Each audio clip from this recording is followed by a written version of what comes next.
দেখেন ছোট্ট একটা আমের গাছ, তার ফলগুলো কত বড় বড়।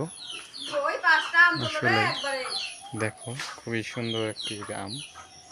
এই দেখো এক জায়গায় রয়েছে 5টি আম, 5টি একসঙ্গে 5টি আম, কত সুন্দর দেখার মতো একটা দৃশ্য আম।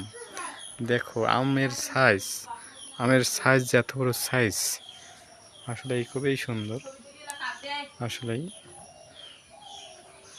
তুলনামূলক গাছটি দেখেন কত ছোট্ট একটু গাছ, মাটি থেকে মাত্র বলা চলে মাটির সঙ্গেই লাগা। আরও প্রচুর আম ছিল, আমগুলো পড়ে গেছে ঝড় বৃষ্টিতে, তারপরে এইটুকু গাছে এতটুকু আম আছে।